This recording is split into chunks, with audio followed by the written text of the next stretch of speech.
How did you find out your best friend was the villain the whole time? At first, I felt guilty going to the town's Halloween party while my boyfriend was homesick, but that guilt instantly evaporated the second I actually spotted him, just a few feet away, kissing another girl. My best friend Lori gasped when she saw them, fighting back a smile, something I didn't even notice at the time. "Oh no. I'm so sorry. Don't worry, you'll find someone who'll fit you more," she said, in a tone like she was holding back a laugh. She grabbed my arm and started dragging me towards them before I yanked it back. "We have to go confront him," she insisted. I shook my head, already biting back tears. "I can't," I told her before running off to disappear with the crowd.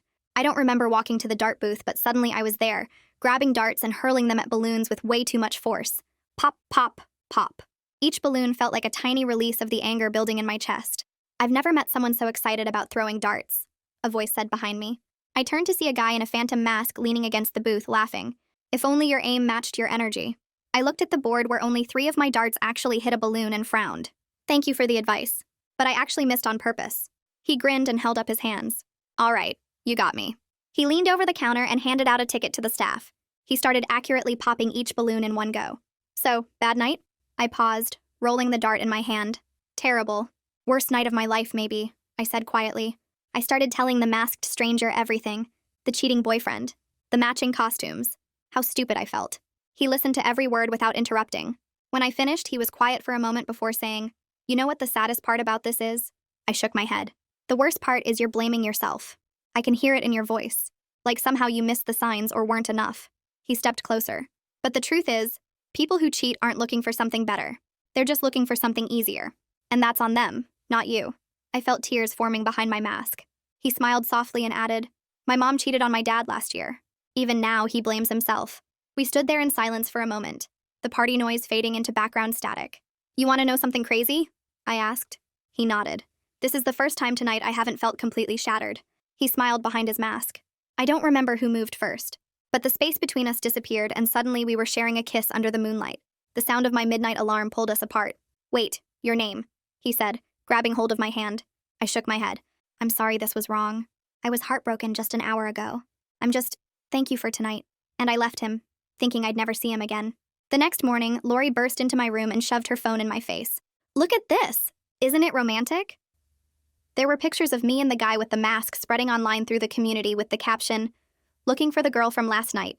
Please contact me. Elliot." My heart nearly stopped at the name. Elliot? The mayor's son? The same Elliot who used to call me bookworm and knock my novels out of my hands in middle school before he transferred schools? "No way," I said flatly. "It can't be him. That guy last night was so sweet. The Elliot I knew was a little jerk-face." Lori's eyes widened. "So are you gonna meet with him?" I shook my head no. She sighed in relief. "Good. You've just gotten over a guy. You can't just go and date another guy. It would be wrong. Plus, would he really be happy to know it's you?" I blinked at her harsh reaction. "Yeah," I mumbled. I spent the next 3 days avoiding those posters until Elliot walked into my family's bookstore looking for a gift for his mom. He glanced at me behind the counter and his face lit up with recognition. "Wait, you're that girl from middle school. The one who loved books." I felt my defenses go up. "You're the guy who made fun of me for it." "Yeah," he sighed. "I was a terrible kid. I'm really sorry about that. I was going through some stuff and I took it out on you." We talked for a bit and I realized he'd changed. He was softer now, kinder. When he was picking out books, I couldn't help myself. "So I heard you've been looking for someone." His expression shifted to something vulnerable. "Yeah, I met this girl on Halloween and I can't stop thinking about her. I know it sounds crazy, but when you connect with someone like that, even for just a moment, you know it means something. I've dated plenty of people, but that night was the most honest thing you felt in your life." I finished for him. He paused and stared, surprised. But before I could open up, my best friend walked through the doors holding the mask I had worn on Halloween in her hand. "Oh, hey, Elliot. I've been meaning to reach out. I'm Lori, the girl you've been looking for." I stared at Lori in complete shock. She smirked at me. And soon, I'd find out the complete truth. What she did to get my ex-boyfriend to cheat. And how Elliot was the perfect tool to ensure I'd hurt forever. Or so she thought. I stood there completely frozen as Lori held up my mask like some kind of prize. Elliot's eyes moved between us, his face showing total confusion. My brain felt like it was short-circuiting trying to process what just happened. How could my best friend lie about being the girl from Halloween? What did she mean about making sure I hurt forever? Lori's smirk got wider as she watched me struggle to speak. Elliot reached for the mask to examine it closer, and I wanted to scream that it was mine, that I was the one he kissed, but my throat felt completely closed up. Lori stepped closer to Elliot and touched his arm in this possessive way that made my stomach twist. He smiled at her. still looking a bit confused but clearly wanting to believe her story. I managed to mumble something about needing to check inventory in the back and basically ran away from them. My hands were shaking, so bad I could barely turn the key to lock the stockroom door behind me. Through the door I heard them talking, heard Lori's fake, sweet laugh, heard the bell on the front door chime as they left together. I flipped the store sign to closed even though it was only 4 p.m. My parents would be mad, but I couldn't deal with customers right now. I sat on the floor in the back room surrounded by boxes of books and just replayed everything from Halloween in my mind. The way Lori had gasped when she saw my ex cheating, but now I remembered that weird smile she was fighting back. She'd said I'd find someone who would fit me better in this tone, like she was holding back a laugh. At the time, I thought I was imagining things because I was so upset. Then she'd grabbed my arm, trying to drag me toward my ex and that girl. She kept insisting we had to confront him right then. Why was she so determined to make me face it in that exact moment? I'd pulled away and run off into the crowd, and Lori had disappeared after that. I didn't see her again for the rest of the night. My phone buzzed, and I saw a text from Lori asking if I was okay and saying Elliot seemed really sweet. I stared at the message feeling sick. I scrolled through my contacts until I found Miranda Harvey's number. She'd been at the Halloween party and knew basically everyone there. I called her trying to sound casual and asked if she'd had fun at the party. We talked about costumes and music for a few minutes before I carefully brought up Lori. Miranda confirmed she'd seen Lori arrive really late, probably around 12:30 or 1 a.m. My heart started pounding because I'd met Elliot at the dart booth around 10:30, and we'd talked until midnight when my alarm went off. There was no possible way Lori could have been the girl with him. Miranda asked why I wanted to know, and I made up some excuse about trying to remember when I'd last seen Lori that night. After I hung up, I sat there staring at my phone with this growing feeling of dread. Lori had lied about being there during the time I was with Elliot. She'd lied directly to his face while holding my mask as proof. But why would she do that? What did she have to gain from pretending to be me? The next morning, I dragged myself to work at the bookstore even though I'd barely slept. Freya was already there restocking the fiction section when I walked in. She took one look at my face and asked what was wrong. I'd worked with Freya for 2 years, and she'd always been straightforward and honest, so I told her everything. About meeting the masked guy on Halloween, about Elliot searching for me, about Lori walking in yesterday with my mask and claiming to be the girl he was looking for. Freya's eyes got wider and wider as I talked. When I finished, she set down the book she was holding and said Lori might have done way more than just lie about Halloween. She asked if I'd thought about how my ex ended up at that party with another girl in the first place. The question hit me like a punch to the stomach because I hadn't really thought about it. My ex was supposed to be homesick. How did he end up at the party kissing someone else? Freya reminded me that Lori was the one who convinced me to go to the Halloween party without my boyfriend. She'd come over that afternoon and kept saying he wouldn't mind since he was sick, that I deserved to have fun, that I shouldn't miss the biggest party of the year just because he had a cold. At the time, it seemed like normal best friend encouragement. Lori was always pushing me to be more social and spontaneous. But now with everything else, it felt different. It felt planned. Freya suggested I look at my ex's social media to see if there were any photos from that night that might show when he arrived or who he was with. I pulled out my phone right there behind the counter, my hands shaking a little as I opened his profile. I hadn't looked at his page since we broke up because it hurt too much. I spent my whole lunch break in the stockroom scrolling through my ex's social media and the accounts of people who'd been at the party. Most of the photos were blurry shots of people in costumes dancing or playing games. I found one photo posted by some guy from my ex's friend group that showed a bunch of people near the entrance. The photo was time-stamped at 9:45, before I'd even arrived. I zoomed in on the faces, and my heart stopped. In the background, partially hidden by someone's vampire cape, I could see Lori talking to my ex. She was leaning in close like she was telling him something important, and his face looked serious. This was before he'd kissed that other girl. This was before I'd even gotten to the party. My hands started shaking as I zoomed in more, making sure it was really them. It was definitely Lori's costume and my ex's face. They were together at the party way earlier than Lori had claimed to arrive. My whole body felt cold as I realized what this meant. Lori had been at the party before she said. She'd been there talking to my ex before he cheated on me. She'd seen me arrive and found me right after I witnessed the cheating, like she'd been waiting for it to happen. My hands were shaking. So bad I almost dropped my phone as I took a screenshot of the photo. I zoomed in on Lori and my ex and took another screenshot of just that section. This was proof. Proof that Lori had lied about when she arrived. Proof that she'd been talking to my ex before everything fell apart. I felt anger rising in my chest, hot and sharp. My best friend had set me up. She'd pushed me to go to the party, talked to my ex beforehand, and then appeared right when I needed her most like some kind of hero. And now she was pretending to be the girl I'd connected with, taking away the one good thing from that horrible night. That evening, I was reorganizing the mystery section when the bell above the door chimed. I looked up and saw Elliot walking in alone. My heart jumped into my throat as he headed straight toward me. He looked uncomfortable, like he wasn't sure he should be there. He stopped a few feet away and said Lori's story about Halloween night didn't match up with the conversation he remembered. He needed to know the truth about what really happened. I gripped the book in my hands so tight my knuckles turned white. Part of me wanted to tell him everything right then, show him the screenshots, explain how Lori had manipulated both of us. But another part of me was terrified. What if he thought I was just jealous? What if he thought I was making things up to break them apart? Lori was his girlfriend now. He might believe her over me. I set the book down carefully and looked at him. Instead of launching into accusations about Lori, I decided to test him. I asked if he remembered what we talked about that night at the dart booth. He said we talked about cheating and relationships. I nodded and asked what specific thing I'd told him about my situation. He said I'd told him about my boyfriend cheating on me at the party. I pushed further, asking what he'd said to make me feel better. Elliot's face got more confused as he tried to remember exact details. I asked him what he'd told me about his own family, about why he understood what I was going through. I could see him searching his memory, trying to recall the conversation. I mentioned how he'd talked about someone in his family dealing with cheating and asked if he remembered who.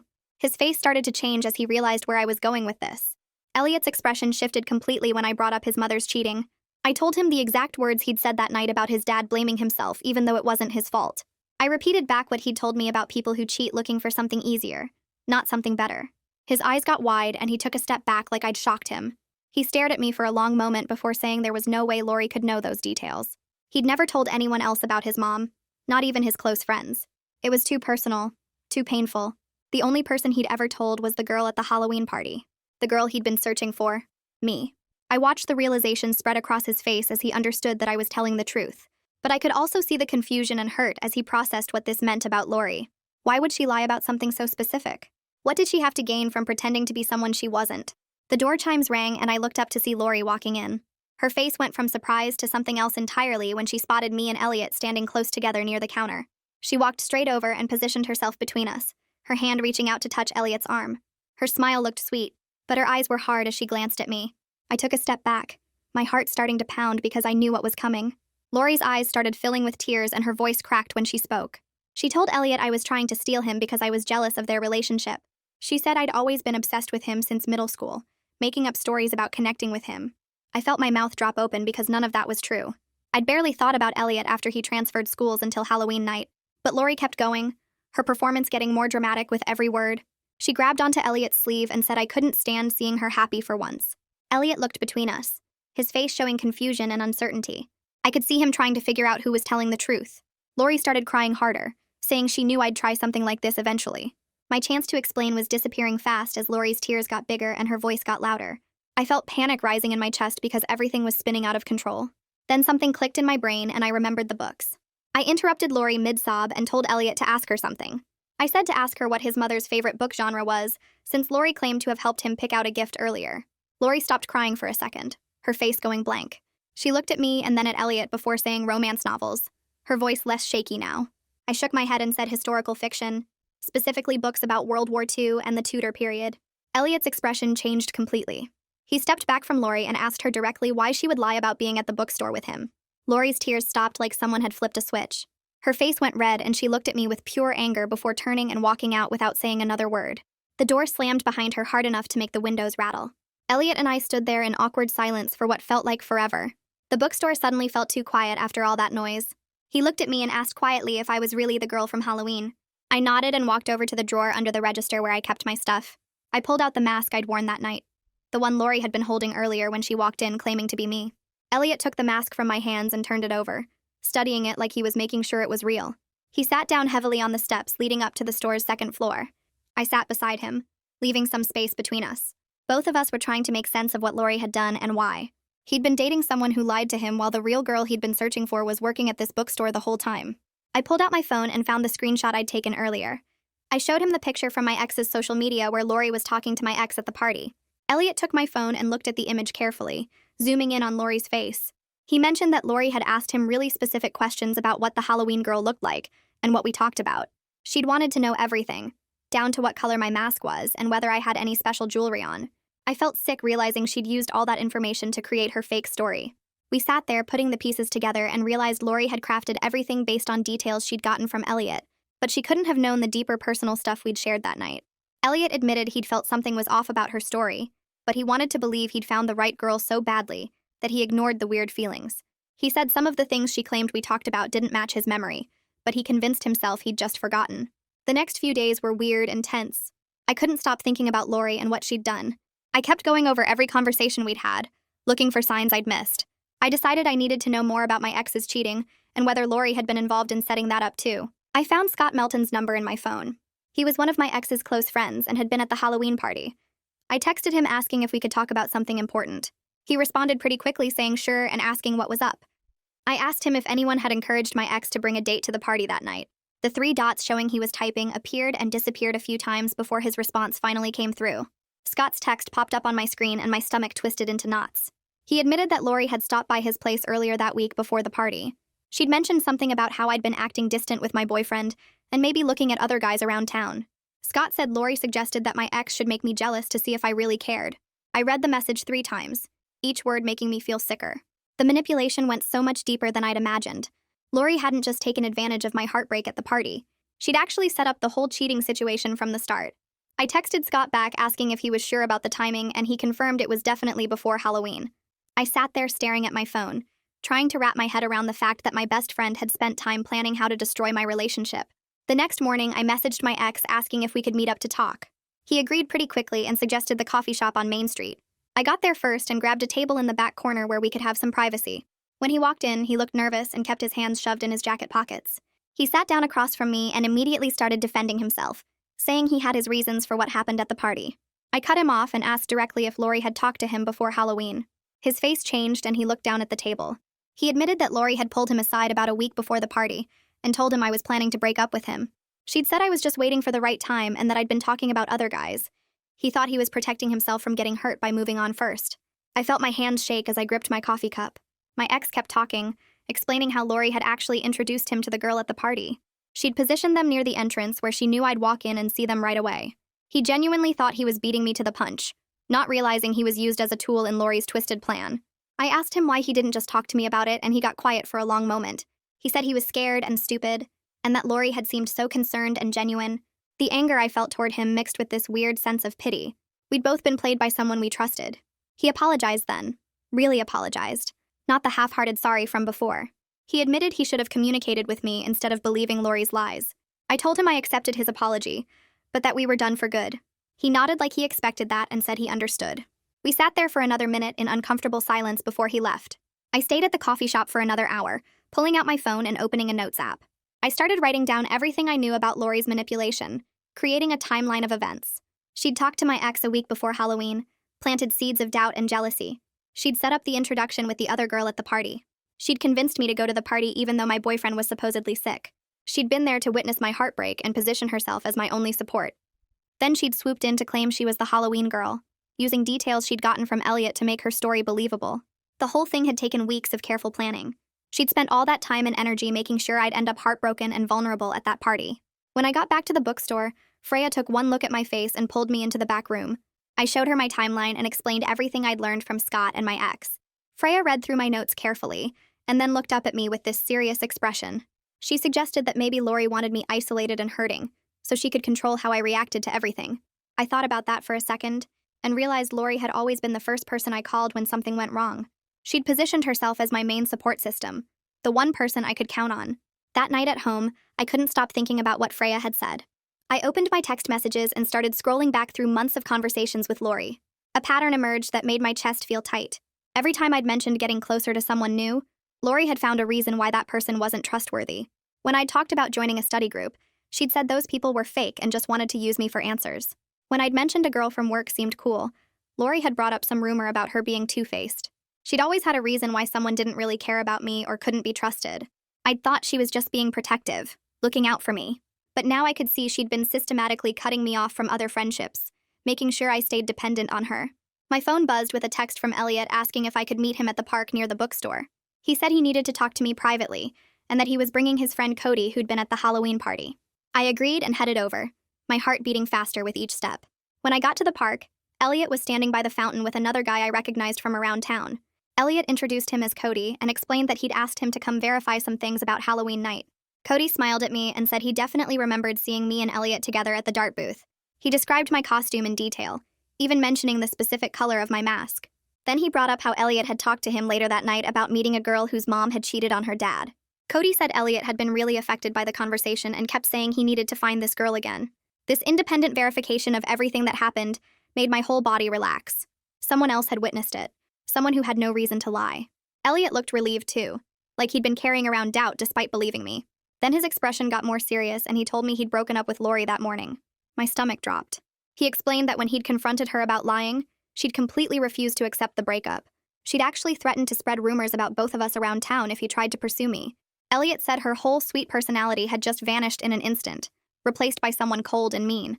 The mask she'd been wearing had finally fallen away completely, and now we were seeing who Lori really was underneath all the fake friendship and manipulation. The next morning, I woke up to 3 missed calls from people I barely talked to anymore. My phone kept buzzing with texts asking if I was okay, and mentioning something about Elliot. I scrolled through the messages and my stomach dropped when I saw what Lori had been posting on social media. She'd written this long post about how I was trying to ruin her relationship because I was jealous and couldn't handle seeing her happy. She made it sound like I'd always been obsessed with Elliot and was making up lies to break them up. The post had dozens of comments from people I knew, and some of them were actually agreeing with her. People who'd known Lori longer than they'd known me were taking her side without even asking for my version of what happened. I sat there staring at my phone, watching the comments pile up, feeling like the whole town was turning against me based on her lies. My hands were shaking as I screenshot everything she'd posted before she could delete it later. I needed proof of what she was saying about me. Over the next 2 days, I kept running into people who'd clearly heard Lori's version of events. At the grocery store, one of her friends literally turned around and walked the other way when she saw me. The woman who ran the coffee shop gave me this pitying look like I was some desperate girl chasing after someone else's boyfriend. I wanted to scream at all of them that they had no idea what really happened, but I knew that would just make me look worse. Instead, I started gathering every piece of evidence I had. I organized all the screenshots into a folder on my phone. The photo of Lori talking to my ex before I even arrived at the Halloween party. The text messages where she'd discouraged me from making other friends.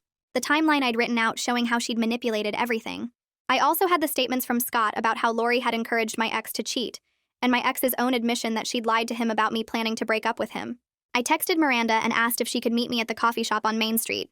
She agreed immediately and brought 2 other friends with her who'd been asking questions about the whole situation. When I sat down with them, I didn't say anything at first. I just handed Miranda my phone and let her scroll through everything. She passed it to the others, and I watched their faces change as they read through the evidence. Miranda looked up at me with wide eyes and said she had no idea Lori had been at the party that early. One of the other friends pointed at the screenshot showing Lori with my ex and said that completely changed everything. I showed them Scott's messages confirming that Lori had set up the whole cheating situation. Then I showed them my ex's texts admitting Lori had lied to him about me. The timeline made it clear that Lori had spent weeks planning this whole thing just to hurt me. By the time they finished looking at everything, all 3 of them believed me. Miranda actually apologized for not questioning Lori's story sooner. She said she'd felt weird about how quickly Lori had claimed to be the Halloween girl, but hadn't wanted to get involved in drama. Now she realized staying silent had let Lori keep lying.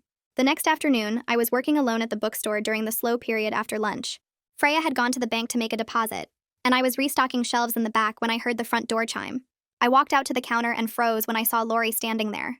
She wasn't crying or looking sad like she had been in public. Her face was cold and angry, and she crossed her arms as soon as she saw me. She walked right up to the counter and told me I was ruining everything by showing people those screenshots. Her voice was different now, harder and meaner than I'd ever heard it. She said I always had to make everything about me and couldn't just let her be happy for once. I stared at her, trying to process this version of Lori I'd never seen before. She kept going, saying I'd always had things too easy. My family owned a business. People liked me without me having to try to. I'd never had to work for friendships the way she did. She said I deserved to feel the pain she'd been feeling for years watching me coast through life while she struggled. My heart was pounding, but I managed to keep my voice steady when I asked what she meant. That's when everything came spilling out. She admitted she'd set up my ex to cheat on me at the party. She'd spent weeks convincing him I was going to dump him, and that he should protect himself by moving on first. She'd even picked out the girl for him to kiss, and made sure they'd be standing exactly where I'd see them. I slowly reached into my pocket and turned on my phone's voice recorder, keeping it hidden while Lori kept talking. She said she'd been jealous of me since the day we became friends. Every time something good happened to me, it felt like proof that her life wasn't as good. She resented my relationship with my ex even though she'd smiled and said she was happy for me. She hated that my family's bookstore was successful while her parents struggled with money. She couldn't stand the way people naturally liked me and wanted to be around me when she had to work so hard for every friendship. Her voice got louder as she listed everything she'd envied about my life. She said watching me be happy made her feel worse about herself, like my good things somehow took away from her chances at having good things too. I kept the phone recording in my pocket while she revealed more and more. She admitted she'd seen the photos of me and Elliot at the Halloween party online before she ever talked to me about them. She'd recognized my costume and mask immediately. When she saw Elliot searching for the Halloween girl, she realized she could take that moment away from me and make herself the center of his attention instead. Lori said she'd specifically targeted Elliot's search because she knew I'd connected with him that night. She'd watched me come back to find her after midnight looking happier than I'd been in months. She'd seen the way I smiled when I talked about the guy at the dart booth. So when Elliot started posting those pictures looking for me, she saw the perfect chance to hurt me even more. She wanted to make me watch her have what I wanted. She wanted me to see her with Elliot and know that the one good thing from that horrible night was being taken away. She said it felt fair after years of watching me have everything while she had nothing. She wanted me to finally understand what it felt like to want something desperately and not be able to have it. Her hands were shaking as she talked, and I could see tears starting to form in her eyes, even though her voice stayed angry. I asked her why she would go this far just because she was jealous. That's when she broke down completely. She sank into one of the reading chairs near the counter and put her head in her hands. Through sobs, she said she'd always felt like she was in my shadow. Every friendship felt like a competition she was losing. Every achievement I had felt like it diminished her own accomplishments. Every relationship I was in reminded her of her own loneliness. She said she'd tried so hard to be happy for me over the years, but the jealousy kept growing until she couldn't ignore it anymore. She'd started hating herself for feeling that way, which made her resent me even more for being the cause of those feelings. She knew it wasn't logical or fair, but she couldn't stop comparing her life to mine, and always finding hers lacking. She said the Halloween party felt like her breaking point. Seeing my ex cheat should have made her feel bad for me, but instead she'd felt this sick satisfaction that finally something bad was happening to me too. Then when she saw I'd connected with Elliot despite everything, she'd felt that jealousy turn into real anger. She couldn't stand that even on my worst night, I'd managed to find something good. I stood there listening to her confession, feeling this complicated mix of emotions I couldn't sort out. Part of me was furious at what she'd done and how deliberately she'd tried to hurt me, but another part of me felt genuinely sad for the pain she'd been carrying around. I understood feeling jealous sometimes or comparing yourself to friends, but I also knew that her jealousy didn't excuse the cruel things she'd done. She'd made active choices to manipulate people and cause harm. She'd spent weeks planning how to hurt me instead of just talking to me about how she felt. I took a breath and told her our friendship was over. I said I understood she'd been struggling with these feelings, but that didn't make it okay to orchestrate my ex's cheating or lie about being the Halloween girl. I told her she needed to leave the bookstore and stay away from me. She looked up at me with red eyes and started to say something, but I cut her off. I said I hoped she'd get help for the jealousy and pain she was feeling, but I couldn't be her friend anymore after everything she'd done. That's when she noticed my hand in my pocket. Her eyes went wide and she jumped up from the chair. She asked if I'd been recording her and reached for my phone. I pulled it out and stepped back, holding it away from her. She lunged across the counter trying to grab it, saying I couldn't use that recording because she hadn't known I was recording. I kept backing up toward the storage room, keeping the phone out of her reach. She was yelling now, demanding I delete it. Just then, Freya walked in through the back entrance carrying the bank deposit bag. She stopped in the doorway and took in the scene with Lori halfway across the counter reaching for me. Freya asked what was going on, and I told her Lori had just confessed to everything. Freya's eyes went hard, and she told Lori she needed to leave immediately. Lori looked between us, realizing she'd been caught completely. She started crying again, but these felt like real tears of panic rather than manipulation. She backed toward the door, saying this wasn't fair and I'd tricked her. Freya walked her to the exit and firmly closed the door behind her, locking it even though we were still open. I stood there shaking, still holding my phone with the recording. Freya came over and hugged me, saying she'd heard most of the conversation from the back room before she came in. She'd been standing there listening to make sure I was safe. I played the recording back from the beginning to make sure it had captured everything clearly. Lori's voice came through perfectly, admitting to setting up the cheating, lying about being the Halloween girl, and targeting Elliot specifically to hurt me. Freya said this was exactly the proof I needed, and I should share it with Elliot right away. I texted him asking if he could come to the bookstore when we closed in an hour. He responded immediately saying he'd be there. The rest of the afternoon dragged by slowly. I kept replaying Lori's words in my head, still processing everything she'd admitted. When closing time came, Freya offered to stay with me, but I told her I needed to do this alone. She hugged me again and left through the back. 5 minutes later, Elliot knocked on the front door. I let him in and locked it behind him. We sat at one of the reading tables and I handed him my phone with the recording queued up. I watched his face as he listened to the whole thing. His expression shifted from confused to shocked to angry as Lori's confession played out. When it finished, he sat back in his chair and just stared at the table for a long moment. He said he couldn't believe the depth of her manipulation and how much pain she'd been carrying around. He admitted he felt stupid for not seeing through her lies sooner. He said there had been small moments where her story didn't quite add up, but he'd wanted so badly to find the Halloween girl that he'd ignored the inconsistencies. He apologized for not trusting his gut and for putting me through weeks of watching them together. I told him it wasn't his fault because Lori had been incredibly careful with her lies. She'd used information he'd told her about that night to make her story believable. We sat there talking about what to do next. I said I wanted people to know the truth, but I didn't want to turn this into huge town drama or public revenge. Elliot agreed completely. He said Lori clearly needed help for her jealousy and mental health issues, and blasting her publicly wouldn't actually help anyone. We decided we'd share the truth with our close friends, and the people who'd been asking questions. We'd let them hear the recording if they wanted proof. But we wouldn't post it online or make a big public statement. We'd just quietly correct the lies Lori had spread and let the truth spread naturally through people who actually cared about what really happened. Elliot reached across the table and took my hand. He said he was sorry for everything I'd been through and thanked me for handling it with more grace than Lori deserved. I squeezed his hand back, feeling like finally we could move forward without lies between us. Over the next week, I shared the recording with our close friends one by one. Miranda came to the bookstore first and listened to the whole thing with her hand over her mouth. She apologized 3 times for believing Lori's version of events and hugged me before she left. 2 other friends from our group texted asking to hear it, and I met them at a coffee shop where they listened on my phone with headphones. Both of them looked shocked by how calculated Lori's confession sounded, how she admitted to everything without any real remorse in her voice. They said they felt stupid for not questioning her story more carefully, and promised to set the record straight with anyone who'd heard the rumors. By the end of the week, most of our friend group knew the truth, and the few people who still believed Lori's lies weren't really friends worth keeping anyway. The hardest part was watching how quickly the story spread through town, not as gossip, but as genuine shock that someone could manipulate people so thoroughly. On Tuesday afternoon, a couple I didn't recognize walked into the bookstore during a slow period. The woman had Lori's eyes, and I knew immediately who they were before they even introduced themselves. Her parents looked tired and sad as they approached the counter and asked if they could talk to me privately. We sat at one of the reading tables in the back corner, and her mom started crying before she even spoke. They apologized for what Lori had done, saying they had no idea she'd been struggling so badly with jealousy and depression. Her dad explained that Lori had always compared herself to other people, especially me, but they thought it was normal teenage insecurity that she'd outgrow. They never imagined she'd act on those feelings in such a harmful way, never saw signs that she was capable of the manipulation I'd experienced. Her mom kept saying she felt like she'd failed as a parent, that she should have noticed something was wrong and gotten Lori help sooner. I listened to them talk and felt a weird mix of anger at Lori and sympathy for her parents who clearly loved her and were blindsided by this. When they finished, I told them I appreciated them coming here and apologizing, but I needed space from Lori for the foreseeable future. I explained that what she did wasn't just a mistake or a moment of poor judgment. It was months of calculated manipulation that hurt multiple people, and I couldn't just forgive that because she was struggling mentally.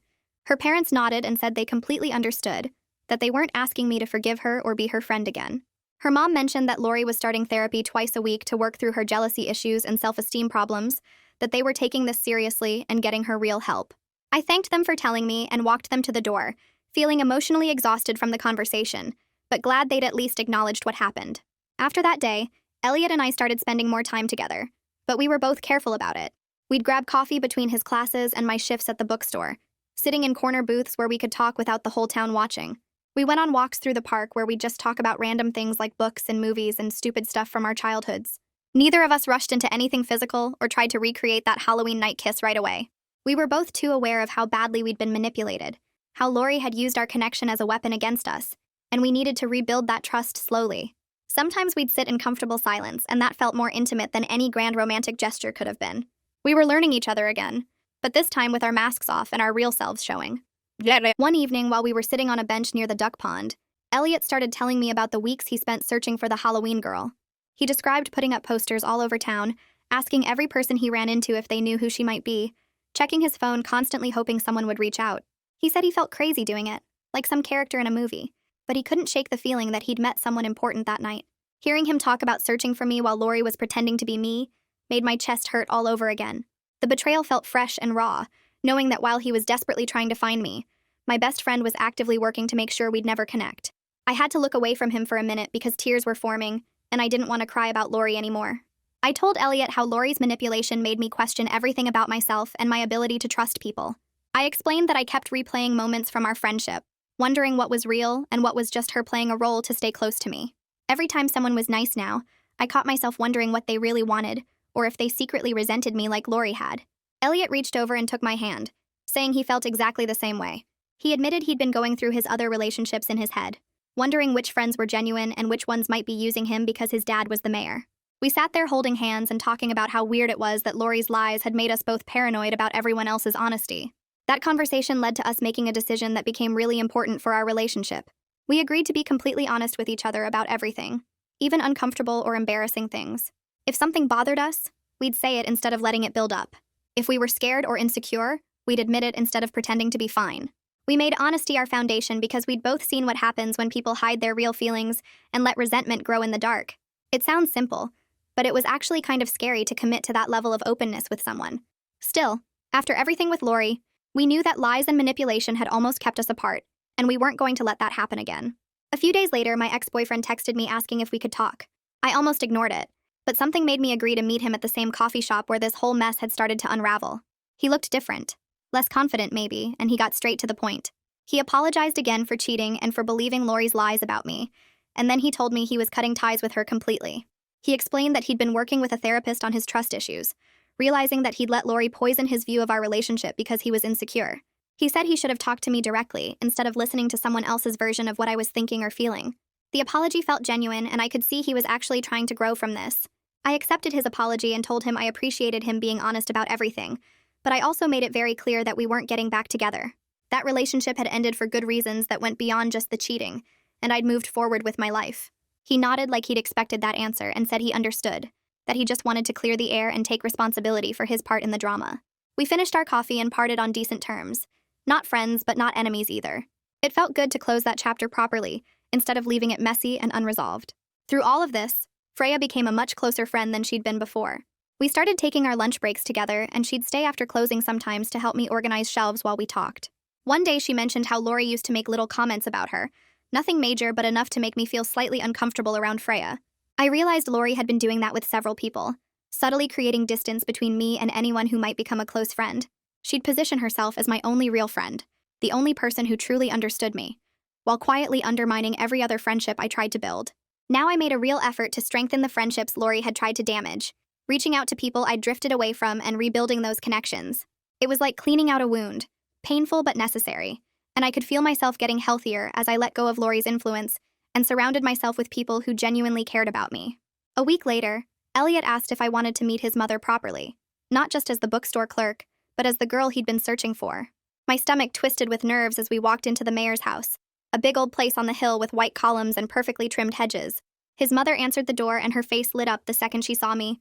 She pulled me into a hug before I could even say hello, telling me she remembered me from the bookstore and how I'd always helped her find the perfect books.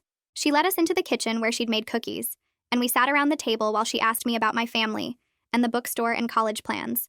Then she got this knowing look and said Elliot had seemed different after Halloween, happier somehow, but he wouldn't tell her why. She'd suspected he'd met someone special that night, and now seeing us together made perfect sense. I felt my cheeks get hot, but Elliot just smiled and squeezed my hand under the table. His mother poured us tea and the conversation shifted to something more serious. She started talking about how marriage takes real work, especially after trust gets broken. She explained that last year she'd made a terrible mistake and had an affair with someone from her book club. Elliot's father found out and their whole world fell apart for a while. She said the months after were the hardest of her life, watching her husband blame himself and question everything about their relationship. But they decided to try therapy instead of giving up, going to sessions twice a week where they had to be completely honest about their feelings and fears. The therapist made them do exercises where they practiced talking about hard things without getting defensive or shutting down. Slowly, over many months, they started rebuilding what they'd broken. She looked at both of us and said the key was choosing honesty every single day, even when it felt scary or uncomfortable. Hearing her story made something shift in my chest. If they could work through something that painful and come out stronger, maybe real healing was actually possible after betrayal. Maybe Lori's manipulation didn't have to define how I approached relationships forever. His mother reached across the table and patted my hand, telling me she could see I was good for her son, that I had a kind heart and a strong spirit. When we left, Elliot walked me home and we talked about his parents, and how much courage it took for them to stay together and do the work. He said watching them go through that had taught him the value of honesty, which was probably why our conversation on Halloween night had felt so important to him. 2 months after the Halloween party, Elliot and I finally went on our first real date. We'd been spending time together at the bookstore and taking walks around town, but this felt different, more official somehow. We chose a restaurant in the next town over, about 30 minutes away, where we could just be ourselves without everyone watching and gossiping about the mayor's son and the bookstore girl. The drive there was easy, with music playing and both of us singing along badly to songs on the radio. We talked about everything and nothing, the way you do when you're comfortable with someone but still excited to learn more. The restaurant was this small Italian place with checkered tablecloths and candles on every table. We ordered pasta and shared garlic bread, and the whole night felt natural and easy, like continuing the conversation we'd started under the moonlight at the party. We laughed about how complicated the path had been to get here, with Lori's lies and the bookstore confrontation and all the drama in between. Elliot said he'd never forget the look on Lori's face when she realized her story was falling apart, and I admitted I'd replayed that moment in my head more times than I wanted to count. But we both agreed it was worth it. All the confusion and hurt and uncertainty, because we'd ended up here together. He told me about his plans after college, wanting to work in community development instead of following his father into politics. I shared my dream of maybe opening my own bookstore someday, something smaller and cozier than my family's place. We stayed until the restaurant was closing, not wanting the night to end. On the drive home, he held my hand across the center console, and I felt this quiet happiness settle over me, the kind that doesn't need words or big gestures. The next weekend, there was a community event at the town square, one of those outdoor markets with craft booths and food trucks. I went with Freya, browsing handmade jewelry and trying samples from the bakery stand. That's when I saw Lori across the crowd, standing near the fountain with her arms wrapped around herself. She looked smaller somehow, less sure of herself than she used to be. Her hair was pulled back in a messy ponytail, and she was wearing an old hoodie I recognized from high school. Our eyes met for just a second before she quickly looked away, pretending to be very interested in her phone. I felt this weird mix of relief that she wasn't trying to approach me, and sadness for the friendship we'd lost, even though I knew that friendship had been built on shaky ground. Freya noticed me staring and asked if I was okay. I nodded and turned away, focusing on a booth selling homemade candles instead. The rest of the day, I kept catching glimpses of Lori in the crowd, always at a distance, always moving away when she saw me looking. It was strange seeing her like that, almost like she was a ghost of the person I used to know. Part of me wanted to feel angry or triumphant, but mostly I just felt tired of the whole situation. I was ready to move forward without her shadow hanging over everything. Later that week, Freya and I were organizing the new releases section at the bookstore when she mentioned she'd heard some news about Lori. Apparently, Lori had moved to stay with relatives in another state, needing a fresh start away from everything that had happened here. Freya said Lori's mom had come into the bookstore earlier that week and explained that Lori was going to therapy and working on herself, trying to figure out why she'd acted the way she did. I stood there holding a stack of books, processing this information. Part of me felt relieved that I wouldn't have to keep running into her around town, wouldn't have to deal with that awkward tension every time we crossed paths. But another part of me, a small part, hoped she actually would find the help she needed and learn to be happy for other people instead of tearing them down. I didn't want to be her friend again. That door was closed, but I didn't want her to be miserable forever either. Freya asked if I was going to reach out to her, and I shook my head. Some bridges are better left burned, and this was one of them. We finished shelving the books and moved on to other topics, but the news stayed with me for the rest of the day. That night, Elliot came over to my apartment and we started what would become our tradition of honesty nights. We sat on my couch with mugs of hot chocolate and took turns sharing things we were scared to say out loud. I told him about my fear that he'd eventually realize I wasn't worth all the drama, that he'd regret choosing me over an easier relationship. He shared his worry that he'd mess things up like he had in middle school, that he'd hurt me without meaning to and lose me forever. We talked about our insecurities and difficult feelings, the stuff most people keep hidden because it feels too raw or embarrassing. But we decided after everything with Lori that we weren't going to let things fester in silence. We were going to put our cards on the table, even when it was uncomfortable, because manipulation and hidden feelings had almost kept us apart. This became our way of making sure we stayed connected and honest with each other. Every week or two, we'd set aside time to check in, to talk about what was really going on beneath the surface. Sometimes the conversations were heavy, and sometimes they were lighter, but they always left me feeling closer to him. It was different from any relationship I'd had before. This commitment to being completely real with each other instead of pretending everything was always fine. My parents started noticing changes in me around this time. My mom commented one morning over breakfast that I seemed happier, more confident in myself. She said I wasn't second-guessing every decision or worrying so much about what other people thought. My dad agreed, mentioning that I'd been smiling more and seemed more relaxed than I had in months. Then my mom dropped a bomb, admitting they'd never quite trusted Lori, but didn't want to interfere in my friendships. She said something about Lori had always felt off to her, the way she'd monopolize my time and subtly put down my other friends. My dad nodded, adding that Lori seemed to need to be the center of attention in every situation, even when it was supposed to be about someone else. I sat there stunned, wondering how I'd missed what my parents had seen so clearly. But I guess when you're in the middle of something, it's harder to see the patterns. They told me they were proud of how I'd handled everything, standing up for myself and choosing honesty over revenge. My mom hugged me and said she was glad I'd found someone like Elliot who treated me with respect and kindness. The conversation made me realize how much their support had meant through everything, even when I didn't fully recognize it at the time. Sitting in my room that night, I thought about everything that had happened since Halloween. Lori's betrayal had cut deep. There was no denying that. Finding out your best friend had been manipulating you and tearing down your relationships felt like the ground dropping out from under your feet. But in a strange way, it had also taught me something valuable about trusting my own instincts. I'd ignored little warning signs about Lori for years. The subtle comments that made me feel bad about myself, the way she'd discourage me from getting close to other people, how she always needed to be involved in every aspect of my life. I'd brushed those feelings aside because I didn't want to be paranoid or judgmental. Now I understood that sometimes your gut knows things your brain hasn't caught up to yet. I was building healthier relationships now, with Freya and other friends who celebrated my successes instead of competing with me. I was learning to recognize when someone's friendship felt conditional, or based on comparison rather than genuine care. The experience had been painful, but it had also made me stronger and more aware. I wasn't going to let someone treat me that way again, because now I knew what real friendship looked like, and what it definitely didn't look like. The following weekend, Elliot and I were walking through the park when he stopped and turned to face me. He said he'd been thinking about how I'd handled everything with Lori, and wanted me to know how much he respected the way I'd approached the situation. He explained that watching me choose honesty and truth over revenge or retaliation had shown him the kind of person I truly was. He said a lot of people would have wanted to hurt Lori back, to publicly shame her or make her life difficult, but I'd taken the high road. I'd gathered the evidence and shared the truth with people who needed to know, but I hadn't tried to destroy her or make her suffer. Even when she'd threatened to spread rumors about us, I'd stayed focused on moving forward instead of getting dragged into a war. Elliot said that level of grace under pressure was rare, and it made him even more sure about us. I felt my throat get tight with emotion because his words meant more than he probably realized.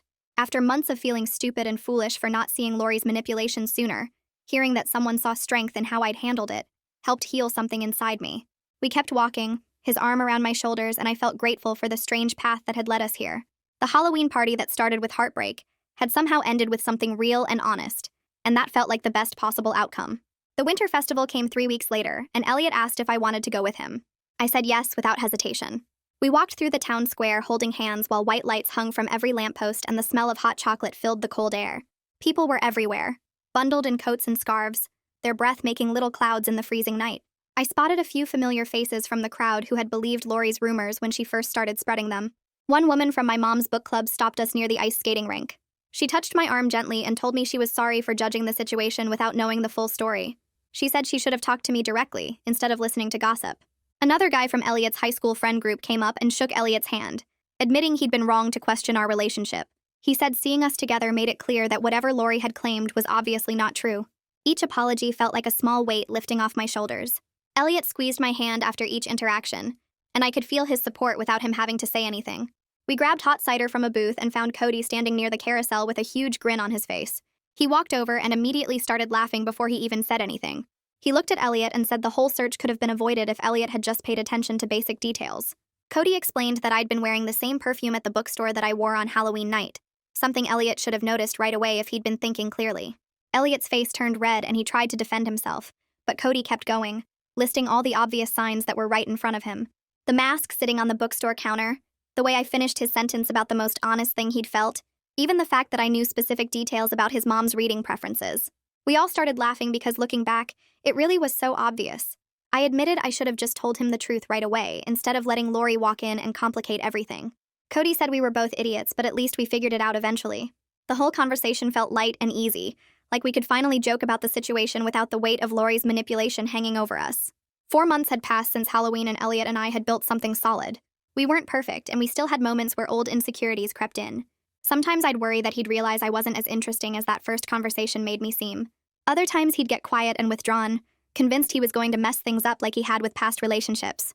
But we talked through every fear and doubt instead of letting them build up in silence. We made a rule that if something bothered either of us, we had to say it out loud within 24 hours. No festering, no assumptions, no letting small problems become big ones. That honesty we shared at the Halloween party became the foundation for everything else. It wasn't always comfortable having those conversations, but they kept us connected in a way that felt real and lasting. I checked my email one morning at the bookstore and saw an acceptance letter from a college program I'd applied to months ago. My hands shook as I read it because I'd almost not applied at all. Looking back, I realized Lori had subtly discouraged me from going for it. She'd made comments about how competitive the program was and how disappointed I'd be if I didn't get in. She'd suggested I focus on the bookstore instead of chasing something that might not work out. At the time, I thought she was being protective, trying to save me from potential failure.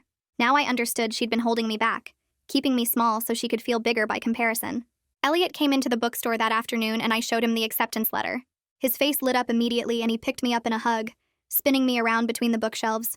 He started asking questions about the program, what classes I'd take, how excited I was to start. There wasn't a single hint of jealousy or worry about what my success might mean for us.